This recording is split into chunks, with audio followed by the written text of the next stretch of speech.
Daily Dose. This is Susan. That's Robert. We've been talking about these two words, yes and.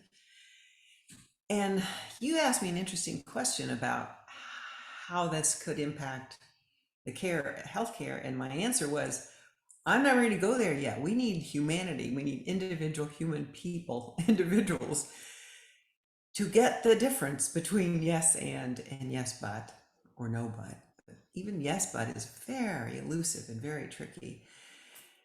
And as I was thinking about it, it feels like the way you get there is what my experience has been a cumulative effect. So as you begin to teach us yes and you gently show us the difference and catch us when we maybe slide off on the butt side, we then begin to catch it ourselves, and then we then begin to see it in other people.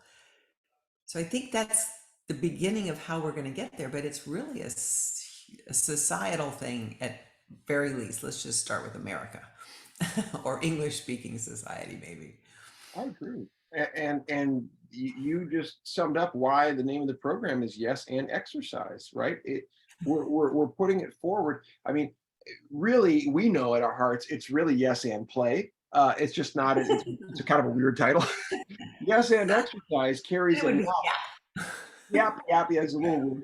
Yes and Exercise carries enough of, I think, the weight of something substantive to give the yes and something like, oh, by cumulatively working out, I get more muscle. By cumulatively practicing playing yes and, I begin to see how I can use it.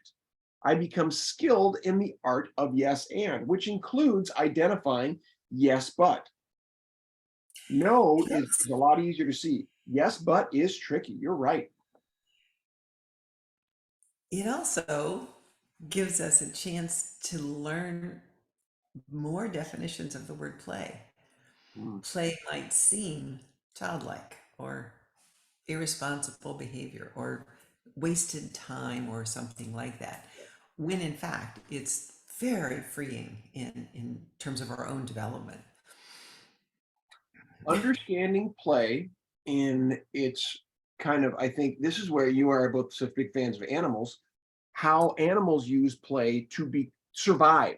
They put it at that level. They don't play all animals. I'm not just talking about our domestic that are relatively safe, right? Animals in the wild that rely on their instincts and their wits and everything else to survive on a daily basis, they incorporate play in order to evolve and stay aware of the way things are changing. They Play, explore, they yeah, test, that's right? right. They're not testing to win, they're testing to learn. And survive. It's that important. And Yes. so that's where, is it childlike? Yes. Childish? No. Right? That's the difference. Yeah. Childlike means positively open, ready to accept circumstances, ready to engage in now, to make this reality, right? And do it with full heart, do it Mhm. with full energy. I mean, And every again, coach, go ahead. well, that's how you teach us. Yeah. You give us examples, and a year ago you'd scare me. You'd get up in front of the screen with your mouth all open or something, and I'd just be like, I can't possibly do that. I'm just way too shy, way too, I don't know what. But you taught us, and we learned, and we can do that a little bit more. Yeah.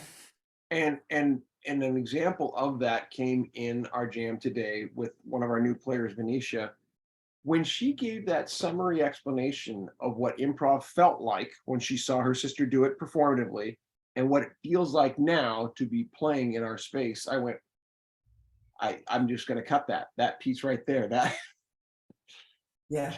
yeah, she gets play, and that it's an all play, and that it's, safe, brave within that space of, and effective too, right? There's practical use to this play. And I think that's a great place to wrap this up and then come back to it. What do you Let's think? do it. See you on the next dose.